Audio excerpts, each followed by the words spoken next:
Welcome back to Primetime News, and a special welcome to those of you watching online at onespotmedia.com. A COVID-19 scare in a Spanish Town community has residents questioning the response of health authorities to the pandemic. A woman suspected of having the virus was semi-conscious on the roadway for hours on the weekend, and despite several calls, the health team did not show up. Krista Campbell rehashes the ordeal and another call from the mayor for more resources to deal with the coronavirus. Residents of De La Vega City in Spanish Town, St. Catherine awoke to a shocking sight Saturday morning. A woman laying on the ground, barely conscious. She wasn't moving at all at first, but then she started to breathe heavily. So I don't know what's wrong, but you're still scared.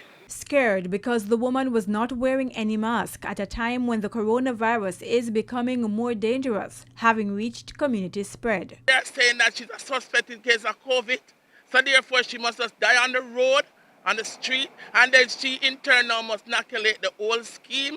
I have a baby inside, so I would like for her to move from here as soon as possible so I can sanitize back the place. Residents do not know much about the woman they refer to only as Mel, but they say she frequents the area.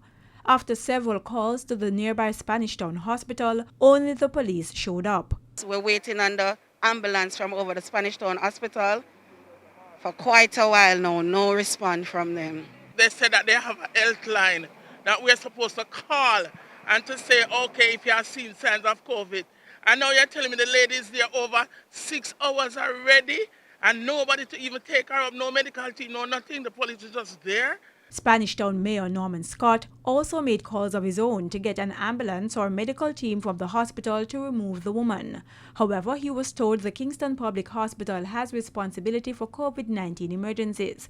He reiterated that outside of one ambulance, Spanish Town does not have sufficient resources to respond to COVID emergencies. The government is not ready to deal with COVID cases in this country. Meanwhile, a resident who works in the emergency department at the University Hospital of the West Indies did not think the woman was COVID positive. That look like she's having a stroke because her right arm is not moving, her mouth is kind of twist. And then because she probably might in the sun, it can be that she exhausted, they say no. And nobody know how long she's been there. At least 9 hours after the woman was first seen on the ground, residents eventually helped the police take her to the Spanish Town Hospital, where she was declared COVID negative but found to have a drug problem. Krista Campbell, TVJ News.